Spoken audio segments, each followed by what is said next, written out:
Hello, everyone, and welcome to The General List. Today I have a very special guest, indie singer-songwriter Misty Boyce. Misty, hello, how are you? Hi, how are you? Very good. So what are you up to today?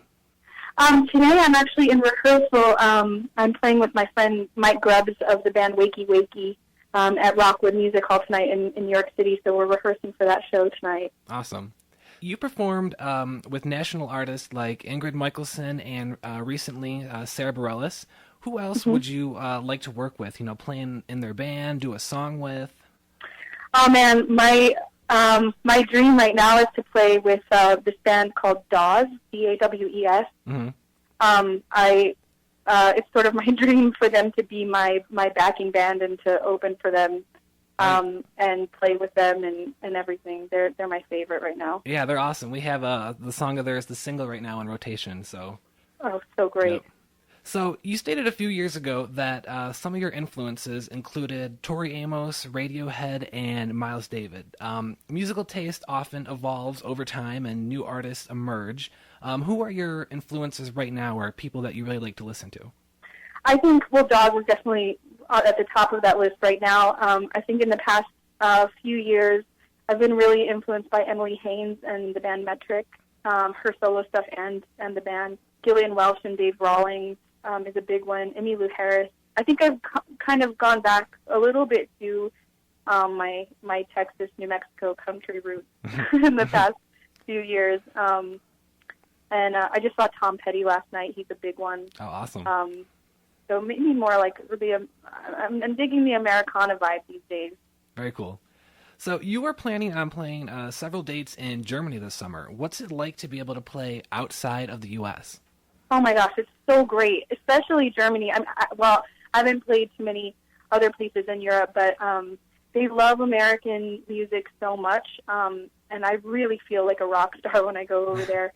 Like they're very appreciative, and they always buy a lot of stuff, and are very excited, and it's really fun to play over there. So how is it different from like the U.S. crowds? I think Americans are really used to bands being great. Like there's so many great American musicians, and I don't know. Not that there aren't great musicians in Europe, but I think it's a different. We bring such a different style that they're not used to, and I think. I don't know. I think Americans can like take for granted what they're exposed to a little bit. Mm-hmm. So speaking of touring, you just recently wrapped a tour in the U.S. with Alex Johnson and Charlene Kay. You know, two big indie artists. What was that experience like? Oh man, it was so awesome. That was the first time I'd gotten the privilege to like play in front of an audience of those sizes all over the country, and not just in New York City. Mm-hmm. And man, the vibe of getting in front of a group of people who are already on your side is like such a joy as a musician, because I felt so relaxed that I could just be myself and play my songs, and they started out being my friend, and I didn't have to like win them over. Yeah. But I don't. It was such a great experience for me, and of course I loved playing with Alex, and I loved getting to watch Charlene every night. So we just became really good friends and lifelong friends. Awesome. Now, they've both been big on like the whole pledge music, Kickstarter, you know, online campaign type thing. So are we going to see you maybe, you know, doing some of that as well? Absolutely, yeah. I'm gonna start a Kickstarter probably in the next couple months, because I want to go over to the UK to record my album with this guy, Dave Lynch, not the film director, amazing producer that I worked with Tim Williams and Softwells a few years ago. He's incredible, and I'm looking to do that in October. So okay. I'm going to get a Kickstarter happening in the next few months. Awesome. And I'm super stoked about that, making all the videos and doing all that stuff. So on tour with Alex and Charlene, you guys performed a cover of Journey's Don't Stop Believin', and I had the chance to see that back in April in Ann Arbor. Very cool. You know, and it was apparent that you guys all had, you know, great chemistry. As you said, you guys are all friends. Is there any chance of doing, you know, some studio work with Alex and or Charlene for one of your guys' next albums? I'm not sure. I think that might have just been a moment in time, you know, when we all got together in the same room. Because now our lives are all leading us in such different directions. I moved to LA, and I see them when I come back, but I'm not sure if we're going to get to work together musically again, which is kind of a bummer, but it's also just sort of the way the Right. world takes us. Mm-hmm. So earlier this year, you released your EP "Tough Love" on these really cool USB wristbands, which I'm actually using right now to put the interview on. But with physical CDs and stuff not selling, as well, artists have to, do unique things to get their music out there. So what was the process like, coming up with the wristbands and all that? Actually, it's not an original idea. I saw a girl at a show sell her entire catalog on a USB wristband, and I was like, oh my god, that is the way the world is going. And then I bought my new computer, my new MacBook, and it didn't have a CD drive, and I was like, wow, this is happening fast. Like, I have to, go with the times. But I wasn't planning on going with the times quite yet. But I got sick during the recording of the EP, and we had to push things back, which meant that I wasn't going to have time to press CDs. So I was like kind of forced into going this route earlier than I expected, and it ended up being like such a great thing because they were a hit on the tour, and I think they look really cool. And it's just like a practical, like if we're talking about being green, like it's something that you can use beyond getting the music from the artist that you love. So right. I really like that idea. So now, digging more into the EP, there's 6 very different songs on it. And if you wouldn't mind, if you could maybe tell us like an interesting fact or a little bit, behind the meaning of each song, if we could run through the EP. Yeah, sure. I'd love to. The first song is Suicide, or Like It's Suicide. And I wrote that about LA and a road trip I took there like 4 years ago. And then I finished it just this last November when I was in LA again. And it's just like about, opening your eyes to how great life is. And, I find myself getting really sad and dark for really no reason when, like, there's such beauty around us, and it's kind of about getting your head out of your bum. And then the second song, Not a Wasted Love, it's obviously about lost love and a breakup I went through recently.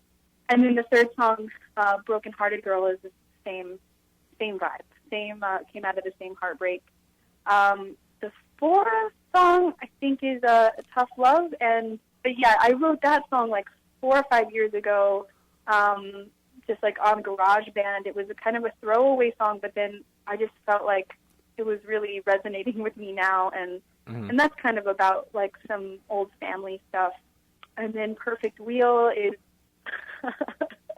is also love, new love, old love, weird love. And then the last song, To Amy, is about Amy Winehouse and her death. And for some reason, her death hit me really hard. I think because we were the same age, and I thought her story was so tragic. And then when I went back and listened to her songs, I felt like she foreshadowed her own demise in a really creepy way. And then I hated the way her dad treated the whole situation and seemed to like kind of profit from it in a disgusting way. Right. I could be wrong about that, but that's just the sense I got from reading interviews with him. So yeah, that song is about her and that sadness. So if there's one song that you could pick from the EP to, I mean, the one that really gets you known and you really want people to hear, what's the one song from the EP that you want people to know about? I feel like they each have their own reasons why I want people to know them, but just as far as like, I think Like It's Suicide is one of my favorites on there, and I would like to be known. Yeah. Because I like the message in it, and it's catchy, and I want to play it on Letterman with like 4 or 5 acoustic guitar players. Yeah. Well, that's the one that I've been playing on my show, and it was #1 for 2 weeks actually. So. Oh, great! Yeah, that's definitely my favorite. I wish it was longer though. It's so good, and I'm like, oh, it's short though. Yeah, well, I'm thinking about redoing it for the full-length album. So there awesome. might be some tweakage in the form. Maybe we'll lengthen it. Yeah, I'd love like a little bit long. I don't know. It's just sometimes you don't want songs to go on and on, but I just feel like that one is just so powerful and good that a couple of minute or 2 or whatever would really like be awesome for the song. Cool. So you recently announced that you are working on a new album, and you tweeted you had a new song ready. I think you said you were going to perform it this past week. I performed it at Hotel Cafe at my last show, yeah, and I'm going to play it again this Friday at Rockwood. Yeah, what's the... Yeah, I'm writing more songs for the record. Do you have... What's the name of the song? I don't think it has a name yet, even. Okay. I'll probably call it The Life. Okay. So this album probably not coming this year, more next year? Yeah, probably early next year. If we record in October, you know, it can take some time to Right. finish up. So wrapping up here, besides your solo career, you have an electronic rock-based band as well. Could you tell us a little bit about that? Yeah, Boy. It's kind of, it was a live experience for a while, and we did some recording, and I released a couple songs. I released one song under that name, and then Hands and Tide was also recorded with that band. Mm-hmm. But I've kind of moved away from that project a little bit. I guess because I left New York. Mm-hmm. And I sort of felt like it's a side of my personality that I loved to perform and loved to write that way, but for some reason it wasn't resonating with me or with an audience, I think. So I've decided to go in a little bit of a different direction, until I make $1 million and can, you know, make records based on all of the sides of my personality. So any other final notes before we go here? I'm loving life. I love living in LA. So great. I'm so excited for the stuff with Sarah Bareilles this year. She's such an inspiration as a person and as a musician and singer, and I'm really thankful for that opportunity and excited to make new recorded music for the world. Awesome. Well, thank you so much, Misty, for taking the time to do this, and we look forward to hearing what you do next. Thank you so much for having me.